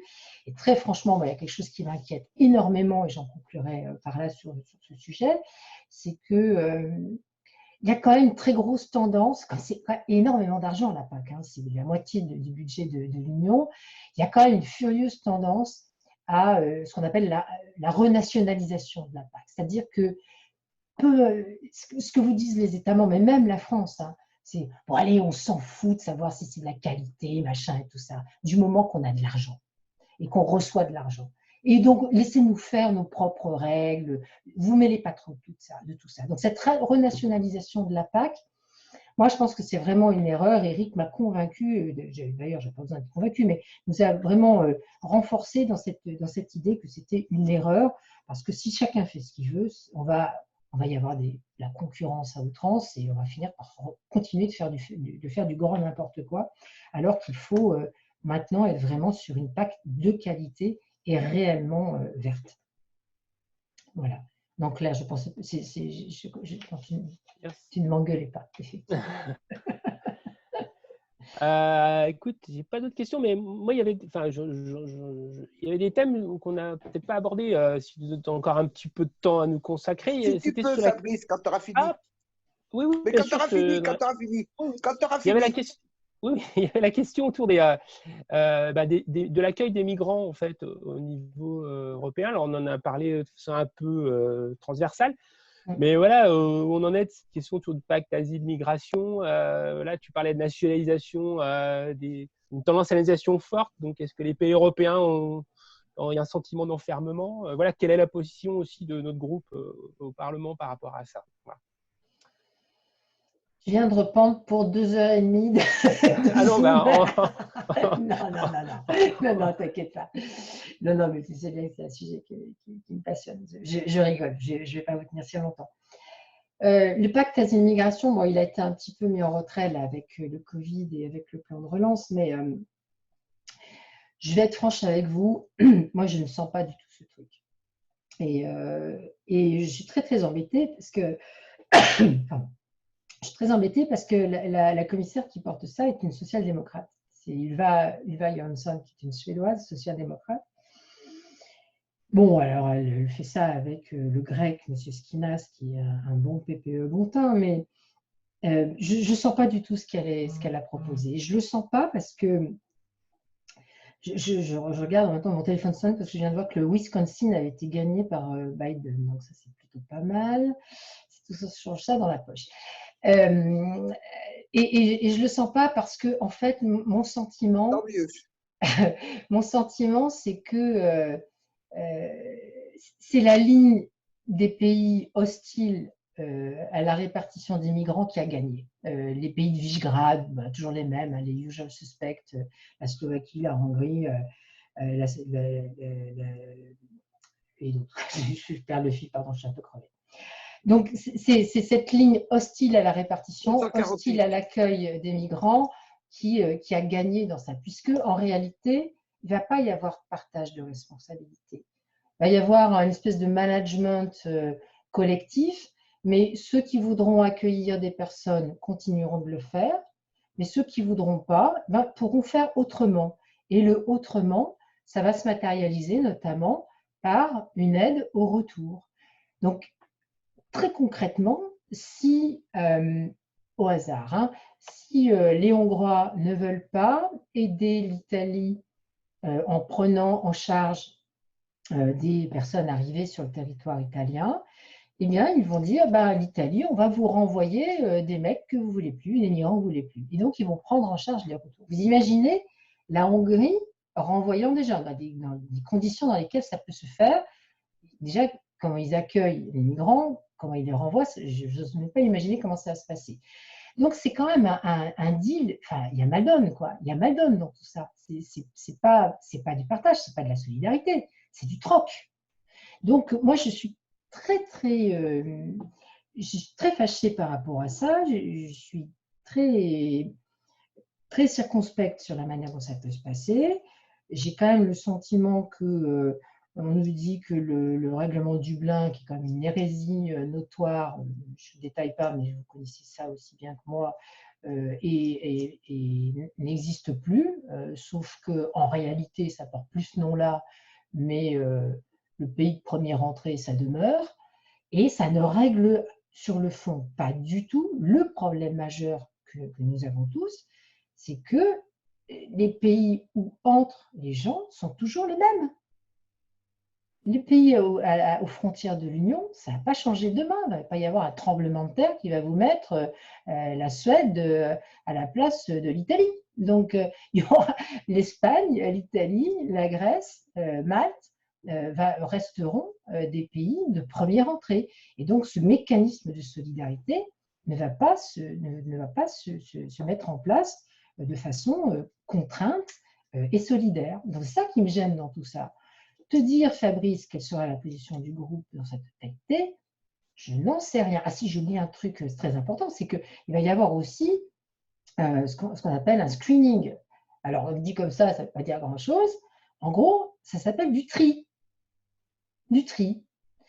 Donc, à l'arrivée sur le territoire européen, les gens vont être triés et on va leur dire, toi, tu as globalement, évidemment, je caricature un peu, toi, tu n'as pas énormément de chances au final d'obtenir l'asile, donc ce n'est même pas la peine de rentrer. Donc, c'est la formule française des zones d'attente, où vous ne rentrez pas sur le territoire réellement, c'est en extraterritorial, et vous pouvez être renvoyé chez vous sans être rentré sur le territoire national du pays où vous êtes rentré. Donc, ce tri, c'est la détention, ça veut dire de la détention comme choix prioritaire, donc c'est quand même pas vraiment la version qu'on peut avoir d'une gestion et d'un management des migrations qui soit honnête ou correct. Et donc, pour répondre à tes questions, quelle va être la position du groupe, je serais bien incapable de te dire, Fabrice, pour l'instant. Parce que je sens bien qu'il y a une pression très forte pour qu'on trouve un accord, pour qu'on aide notre camarade commissaire social-démocrate. Mais moi, je pense qu'on ne peut pas perdre notre âme sur un certain nombre de choses. Ce n'est pas parce qu'elle est social-démocrate qu'elle a forcément raison sur ce sujet. Donc, ça va être un peu compliqué, je pense. Voilà. Merci de cette honnêteté. Oui, il y a oui, Claire qui veut poser une je question. Claire? Attends, excuse-moi, Joël. Non, mais vas-y, c'est pas grave. Il y a Claire et puis après Joël. Oui, bien sûr. Est-ce que vous m'entendez? Oui. Oui. Ouais. Donc, depuis lundi, je suis évidemment au premier rang sur la commémoration de Samuel Paty avec des élèves de lycée. Et le discours qu'on entend est un discours qui est extrêmement dangereux, avec un certain nombre de gamins qui sont des gamins de bonne famille, là où je suis, et qui remettent en cause l'abolition de la peine de mort, qui remettent en cause l'immigration, et ce qui nous interroge sur toutes ces questions-là. Donc, je pense qu'il va falloir effectivement qu'on clarifie un discours par rapport au terrorisme, parce que sinon, on ne sait vraiment plus où on habite. Ouais, tu penses à quoi? Si tu veux, alors, il va de soi, si tu veux, je me suis battue pour l'abolition de la peine de mort. Pour moi, il est hors de question qu'on revienne sur l'abolition de la peine de mort. Enfin, que j'entende des gamins de 16 ou 17 ans dire qu'il faut revenir sur l'abolition de la peine de mort, moi, ça me fait juste hurler, tu vois. Mais je crois qu'il faut effectivement qu'on rétablisse un certain nombre d'idées sur lesquelles il est impossible de tergiverser. Tu vois. Et là, honnêtement, ce qu'on vit depuis lundi, puis bon, il ne faut pas oublier que Samuel était un de nos collègues, hein, puisqu'il a fait ses études à Lyon, qu'il était stagiaire à Lyon. Pour nous, c'est extrêmement compliqué en ce moment. Voilà. Non, mais tu as parfaitement raison sur cette nécessaire clarification nationale, on va dire, hein, sur un certain nombre de valeurs, ce qui ne veut dans ma bouche pas dire remettre en cause, hein, mais faire passer un certain nombre de messages, expliquer, peut-être pas considérer que tout le monde a compris comme ça à 100% et qu'il faut continuer de faire énormément de pédagogie sur un certain nombre de valeurs. Et si tu prends une petite focale, je t'incite à faire une petite focale européenne, y compris sur des sujets comme sur la question de la laïcité, par exemple. Bah oui. On a quand même une spécificité française qui apparaît, alors de moins en moins, mais qui apparaît extrêmement curieuse pour plein de nos collègues. Hein, ils appellent ça le sécularisme. Ils n'appellent pas ça la laïcité. Ce n'est pas tout à fait les mêmes notions. Et donc, je trouve que c'est important. Moi, je fais partie d'un intergroupe sur la laïcité, qui ne se réunit pas souvent en ce moment, bien sûr, mais parce que je veux continuer d'avoir un regard sur comment le truc évolue dans l'Union, auprès des autres États membres. Mais il y a besoin, effectivement, de continuer de bien... d'avoir une grosse lorgnette sur certains sujets et de bien surveiller ce qui se passe dans l'Union sur ce type de valeurs. Je suis parfaitement d'accord avec toi. Et la question de la laïcité, elle est remise en cause non seulement par des gamins d'origine musulmane, mais également par des gamins français, si tu veux. J'ai entendu des choses ce matin, bon, je leur ai mis des caricatures de Charlie Hebdo, mais des choses qui m'ont fait froid dans le dos. Je voudrais simplement rappeler que la musulmanie n'existe pas. Oui. Non, mais je sais bien. Elle a hésité. Elle a hésité. Donc, plus globalement, mais j'en parlerai en conclusion, on va proposer des mercredis socialistes autour de ces questions, autour de la laïcité. Donc, ça sera aussi l'occasion de pouvoir aborder ces questions. Il y avait Joël qui voulait intervenir. Oui, Sylvie, s'il te plaît, alors là, c'est plus à la militante socialiste que tu es et que je connais bien, qu'à l'élu, même si ça va de pair chez toi. Ce que j'aimerais, moi, c'est qu'on prépare les prochaines échéances européennes, parce qu'il est dramatique de se rendre compte que les citoyens, non seulement ne comprennent pas trop ce qui se passe au niveau de l'Europe, tout est de la faute de l'Europe, y compris quand quelque chose est bien. Enfin bref, c'est un peu du n'importe quoi qui est dit et qui est raconté ici ou là par les citoyens, et ils ne votent pas en plus. Alors moi, ce que j'aimerais, c'est que le Parti socialiste, dont tu es une militante active, puisse préparer ces élections maintenant, commence maintenant. Alors c'est vrai que ça sera peut-être pas, c'est pas le premier secrétaire actuel peut-être, ou sera peut-être que le prochain, mais peu importe. il faut que le Parti socialiste, me semble-t-il, prépare dès maintenant l'échéance qui arrive, parce qu'on est vite là. Hein. Autant je souhaiterais que tu sois à nouveau candidate, et même si tu par malheur tu ne l'étais pas, je crois qu'il faut qu'on arrive à préparer quelque chose de sérieux pour expliquer aux citoyens et ne pas attendre 2 mois, faire les marchés 2 mois avant l'élection, et là où ils nous voient et ils nous disent « Ah ben ça y est, vous arrivez, passez les élections ».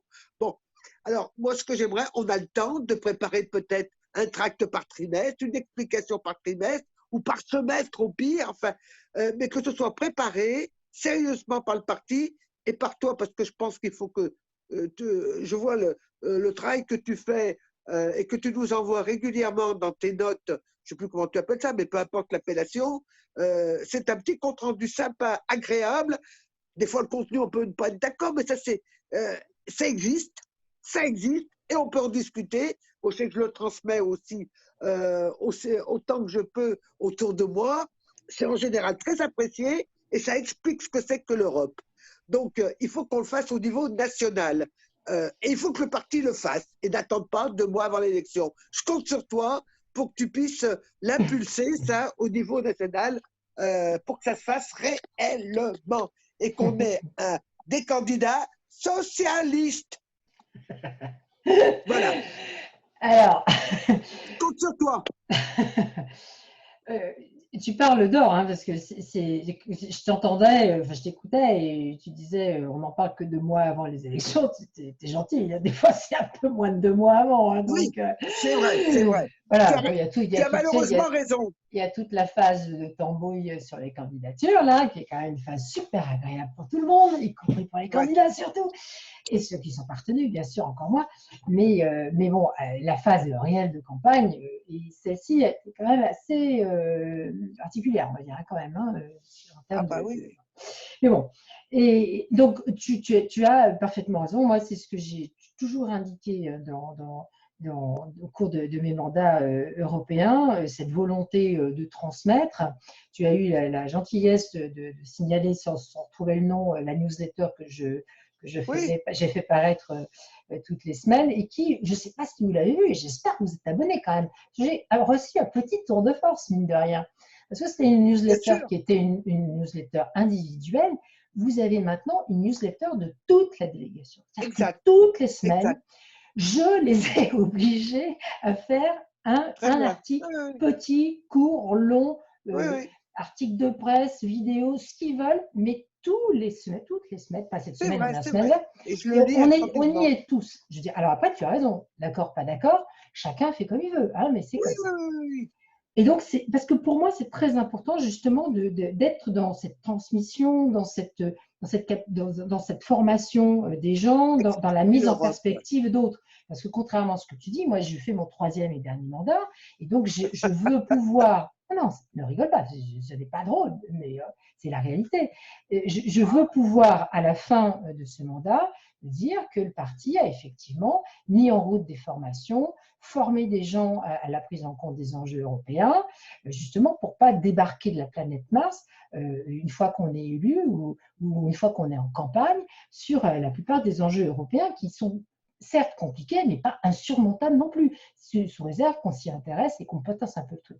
Donc quand même, une des transmissions ou d'héritage que je voudrais avoir, ce serait effectivement que le Parti socialiste se mêle de ça, s'y engage, en parle, forme, organise des webinaires, fasse ce qu'on fait aujourd'hui et qu'il y ait une mécanique qui se mette en route. J'espère que ça pourra se faire. Il y a un peu des bousculades en raison de l'actualité en ce moment, mais j'espère qu'on pourra s'en sortir et que ceci se mettra en place effectivement. C'est très important. Tout à fait, on est bien d'accord. Je propose qu'on prenne la dernière question, puisque tout le monde est en train de partir, parce qu'au bout d'1 heure et demie, généralement, les visios, c'est la fin de journée. Donc la dernière, c'est Jamel, en fait, qui voulait déjà intervenir tout à l'heure et qui a dit… Merci, je t'en prie. Jamel, vas-y. Si je veux parler, il faut que je vois le micro. Je le laisse fermer. Je t'entends et je te vois. Merci Sylvie. Non, moi, je n'ai pas de questions. J'ai tout simplement, suite à la réaction de Claire, j'ai un témoignage, en tout cas une préoccupation à partager avec vous, surtout ce qu'elle a dit. je ne sais pas comment je vais le formuler, sur le modèle de société européen ou français, quand elle dit beaucoup, enfin, je vais m'expliquer, je suis directeur de centre social, donc comme ça vous allez comprendre, depuis une trentaine d'années, et je travaille beaucoup dans les quartiers populaires et dans les quartiers politiques de la ville. Et du coup, donc ce qu'elle a dit, Claire, m'a réveillé chez moi des choses. Quand elle dit beaucoup de jeunes reviennent sur la peine de mort. Donc là, je comprends que c'est une catégorie sociale un peu à part. Et dans les quartiers populaires, sur la question de la laïcité, il y a une remise en cause totale. Et je crois que dans 10 ans, on va perdre beaucoup de générations, énormément de jeunes, dans le sens où on ne reconnaît plus on ne reconnaît plus les règles de la République, on ne reconnaît plus les valeurs de la République, mais ce sera le religieux qui va prendre le pas là-dessus, puisqu'on reconnaît plutôt la loi de Dieu ou de la religion plutôt que la loi de la République, parce que j'entends, beaucoup d'animateurs viennent me le dire. Et en lien avec cette question aussi des loups gris, enfin, du nationalisme qui vient de l'étranger, et je ne sais pas comment... je suis sûr qu'elle va encore en parler avec ses collègues européens. J'aimerais que cette question, enfin, on éclaircira ça plus tard peut-être, mais cette question qui va nous préoccuper dans 10 ans, la remise en cause de la laïcité, en tout cas des lois de la République, et c'est les lois des religieux qui vont prendre le pas et les lois des nationalismes. Et on va se trouver des moyens tout simplement pour les combattre d'ici là. Moi, j'ai des souvenirs dans les années 90, beaucoup de jeunes des quartiers populaires allaient faire la guerre en Afghanistan. Et j'avais posé la question à un moment donné à un maire et à un chef de projet. Je leur ai dit, mais attention, il y a des jeunes qui partent des quartiers, c'est pas bon. Et il dit, mais ferme-la parce qu'ils vont mourir là-bas, ils ne reviendront pas. Mais mine de rien, ils sont revenus. Et ils ont mis des barbes et après, ils se sont mis à faire des groupes, à embrigader d'autres. Et on en arrive à des situations très difficiles. Voilà, juste un témoignage, ce n'est pas une question, Sylvie, rien à voir. Claire a posé cette question et je me suis dit, il faut que j'apporte ce témoignage. Et aujourd'hui, je suis très, très préoccupé parce que des jeunes viennent me dire, oui, ok, tu dis, la loi interdit ça, mais Dieu aussi, il l'a dit. Et Dieu aussi, donc Dieu est plus OK. Et je sais que beaucoup de collègues, peut-être ça ne leur dit pas ce problème, mais il existe, il y a peut-être 10 millions d'habitants dans les quartiers, dans les banlieues, dans les quartiers populaires. Ça fait un peu quand même un grand nombre. Je ne sais pas si en Allemagne, tu parlais tout à l'heure de la fragilité de Merkel par rapport aux Turcs et d'origine, enfin des jeunes d'origine turque ou la population d'origine turque. On est un peu dans ce domaine-là. Et si l'Europe est fragilisée, et elle ne porte pas ce problème de la même manière, j'ai peur que demain, on puisse avoir de gros problèmes parce que le terrorisme qui était aveugle avant, je mélange un peu tout, c'est pas qui tapait tout le monde et sans couleur, sans odeur, et aujourd'hui, on cible carrément. Donc, on sait que c'est Samuel Paty, c'est tel et tel, c'est le prêtre dans le milieu. C'est un peu peut-être... pas très confus ce que je dis, mais moi, je me comprends. Et du coup, c'est vrai que c'est une bonne préoccupation, c'est une préoccupation pour moi, d'homme de terrain en tout cas. Je suis pas...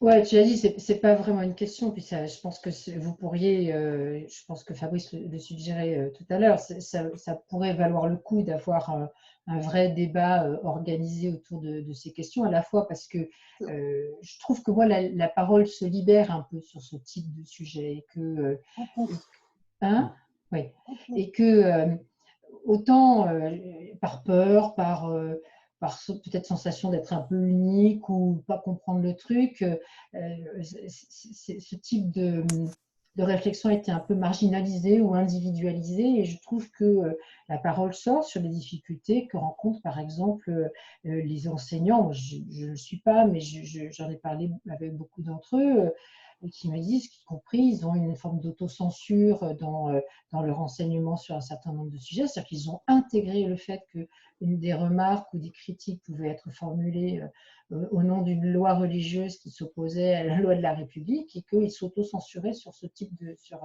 un certain nombre d'enseignements.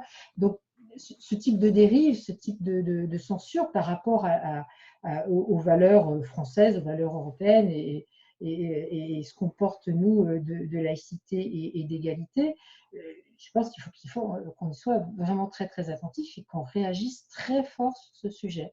Donc oui, ton témoignage est est tout à fait important sur les quartiers, sur ce qui se passe dans les quartiers et comment finalement il y a des phénomènes qui sont très très difficiles à stopper. Je vais te donner aussi, je verse aussi à la future discussion que Fabrice et peut-être d'autres organiseront, mais il se trouve que j'habite dans la banlieue de Lyon. Et moi aussi. Et on a vu il y a quelques années un centre social, tu vois, tu parlais d'un centre social tout à l'heure, qui est serré dans le quartier avec une équipe, un conseil d'administration. Moi, je ne m'occupe pas de la vie de la cité en question, de la vie d'où je vis, mais j'y suis attentive quand même. Et le conseil d'administration composé de son composite par des représentants de ce quartier populaire et donc de la diversité fonctionnait très bien jusqu'au moment où il y a eu la demande d'avoir une activité plutôt centrée sur les filles et seulement les filles. Et puis après, il y a eu la demande d'une activité centrée seulement sur telle chose qui excluait quelqu'un d'autre, une autre catégorie. Et petit à petit, le truc a grignoté complètement jusqu'au moment où le conseil d'administration a été mis en minorité par des gens qui revendiquaient effectivement de l'islamisme, pour le coup, et qui ont complètement fait basculer ce centre social dans quelque chose qui n'avait plus rien à voir avec la vie diversifiée de ce quartier. C'était terrible parce qu'il n'y a rien eu d'illégal. Rien d'illégal a priori, mais un grignotage sur les valeurs, un grignotage sur le vivre ensemble et un grignotage vers de l'exclusion supplémentaire. Et ça, c'est effectivement particulièrement inquiétant. Mais je vois des gens qui bougent là dans la mosaïque que j'ai ici et je sais bien combien ce grignotage sur la laïcité est un sujet particulièrement fondamental. Merci Sylvie. Ce que je vous propose, c'est qu'on clôture. Donc il y a Yann Crombec qui nous a rejoint depuis un petit moment, donc qui est notre premier fédéral, pour qu'il puisse je vais y arriver, clôturer. Ça c'est l'heure et demie au bout d'un moment. Cette première soirée des mercredis socialistes. Yann, je te donne la parole. Merci Fabrice et un grand merci d'abord à Sylvie d'avoir répondu à notre invitation. En plus, on lui a fait l'invitation un petit peu en mode, je ne vais pas dire roue libre, mais dans le calendrier. On lui a dit, en fait, on va organiser des mercredis. On a pensé à l'Europe et ce sera le 4 novembre. Voilà, et on lui a dit à peu près ça. J'ai à peine eu le choix de l'horaire. Voilà, on lui a laissé.